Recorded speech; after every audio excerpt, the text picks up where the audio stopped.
Hello and welcome to Landforms created by Plate Boundaries with Mr. Wenish. Our goal of this video today is to learn what happens at different plate boundaries, create those landforms that are made by these plate boundaries, and relate these boundaries to actual plate boundaries and the landforms that they are created on Earth. And so in the end, what we want to be able to do is we want to be able to draw these actual plate boundaries and what is created by them.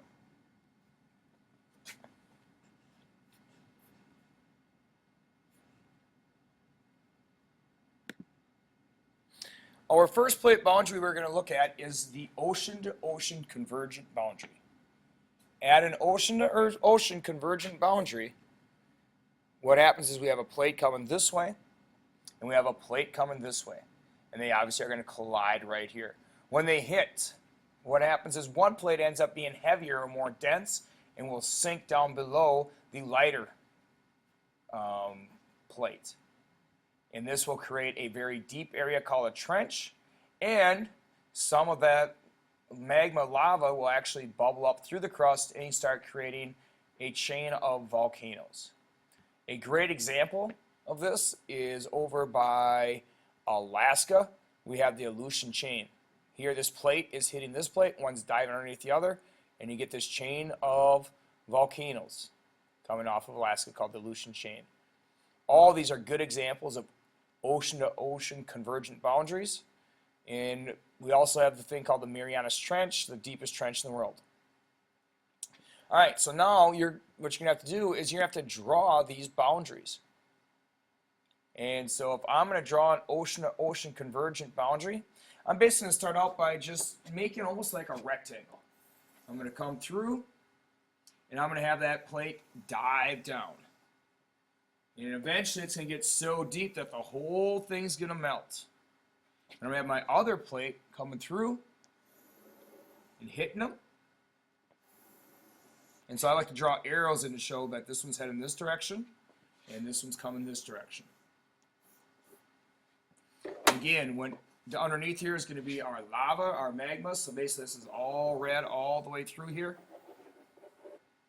If I color it red though, we won't be able to see what I'm doing here. So I'm just going to kind of outline it. Inside here we have those convection currents that we learned about.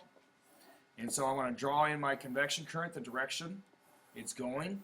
It's always the top arrow that matters because that's when it's pushing the plate this direction.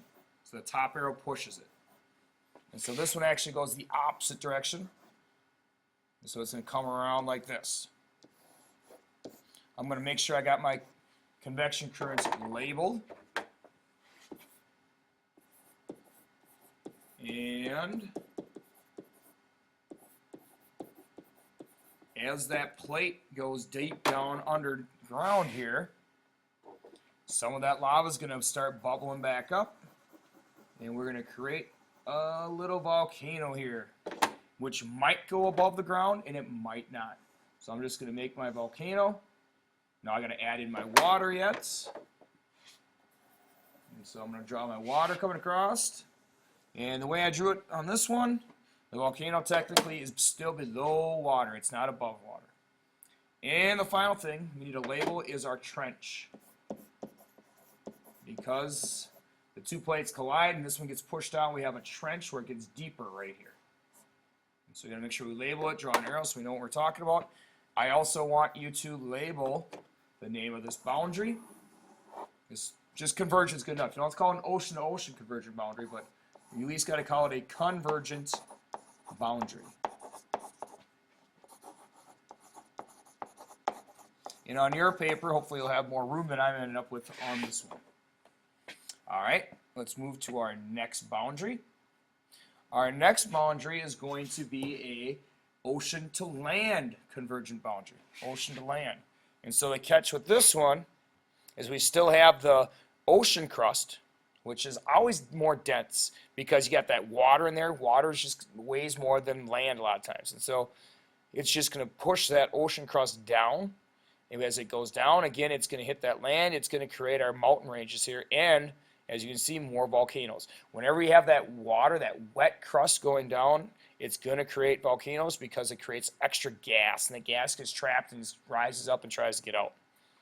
A great example here would just be our Rocky Mountains. And I'm going to slide it over a little bit so we can see the Rocky Mountains. All right, here's going to be our Rocky Mountains. They are created by a convergent boundary.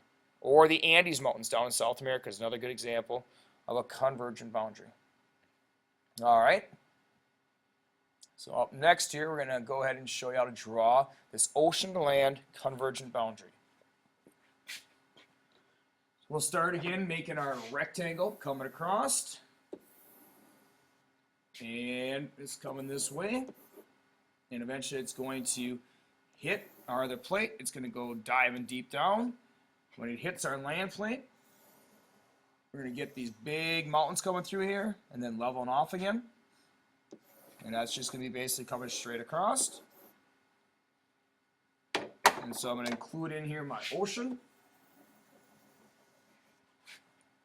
And then we'll have our lava again. We got to have that bubbling up, making our volcanoes, our convection currents, showing what direction the plate is moving. And so you got one going each direction. And then it's just a matter of starting to label everything. So again, we got our convection currents. We should get those labeled.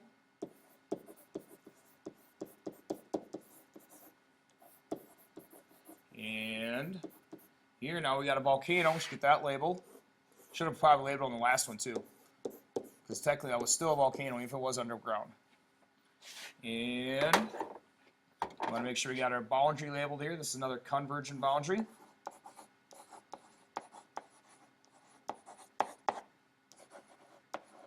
And technically, we still have a trench. It still gets deeper right in this area, so it's still a trench. And that should be about it. Our third boundary you might run into is a land-to-land convergent boundary. And so if we got a land-to-land, the most famous land-to-land convergent boundary, here's our land coming here, there's our land coming here, is India. India used to be down here. And then it's its own plate, and because it's a smaller plate, it was able to move a little faster. In fact, it moved so fast that when it collided with Asia, it created the tallest mountains in the world, the Himalayas. All right, so if you're going to draw that one, again, it's kind of the same deal. You got your rectangle coming across. And on this one, we don't really know which one for sure is going to dive down, but you got to have one of them diving down. You got your other rectangle coming across this way. And we'll just throw this one down again. And so this one's just going to bubble up, make your mountains. And because there's no ocean crust, there's no water coming through here, you're not getting your volcanoes. You're only going to get your mountain ranges. So we're just going to label this the Himalaya Mountains. Or just mountains would be fine. Unless you're shooting for that 4, then you got to include the name of the mountain range, or the name of Mount Everest would be fine too. Let's get our arrows drawn in. We got this one going this way. Got this one going this way. Got to get our convection currents drawn in.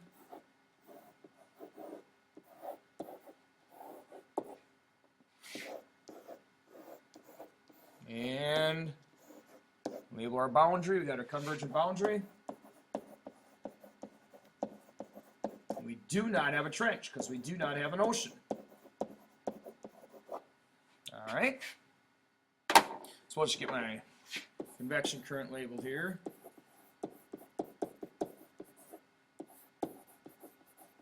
That is 3 of our possible boundaries.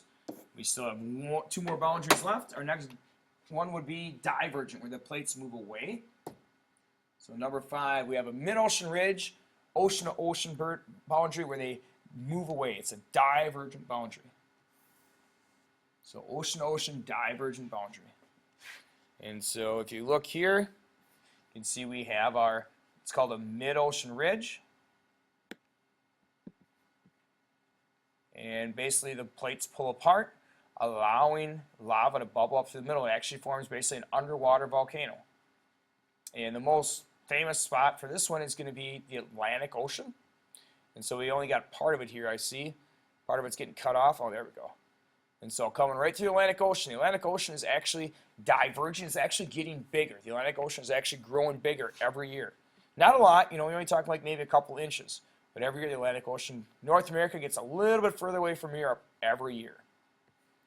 All right, so now we want to draw this one. Again, it's kind of the same idea. Start with your rectangle. Got one rectangle here. Got our other rectangle here. And this time they're moving opposite directions. They're divergent boundaries. And so here we actually have our convection current coming around. And then it actually, as it goes up, some of that shoots up through the middle. And so we're actually going to get some lava coming up through the middle of our divergent mid-ocean ridge. In fact, I could even add in a little, like a rounded mountain here. And then we got the same thing on this side. We got our convection current, but it's going the opposite direction. Then we got to put our water in. And we want to get her labeled. We got our mid-ocean ridge.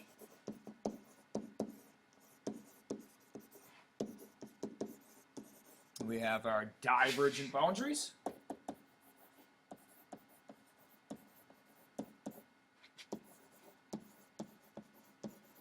And finally, we have our convection current.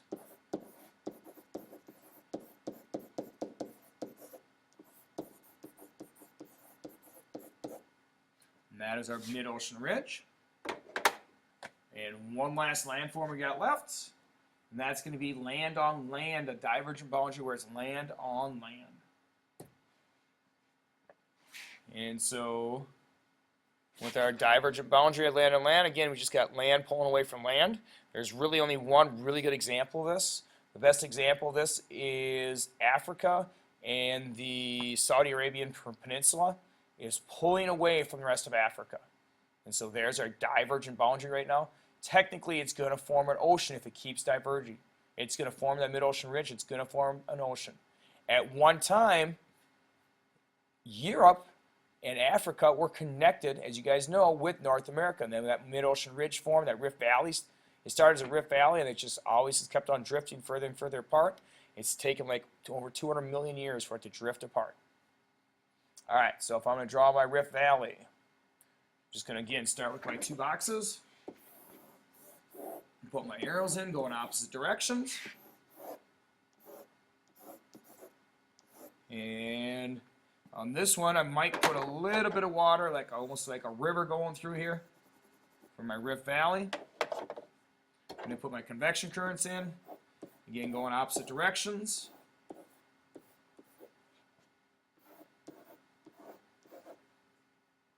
And maybe a little bit of magma is pushing up on the land, but the land is too thick for it to really get through here. And so I suppose I could like connect this together yet. And get my labels done.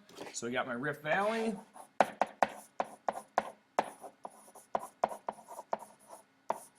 We have my divergent boundary.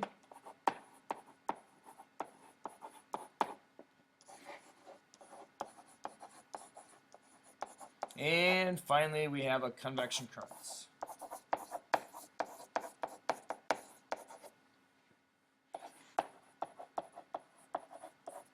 All right, so those are our 5 main types of boundaries. We got the convergent and divergent, and we got land and ocean. With any other questions, you can answer it in class. Please now go to your Google Forms and take your Google Form quiz, and so we can see your results when you come into class on Monday.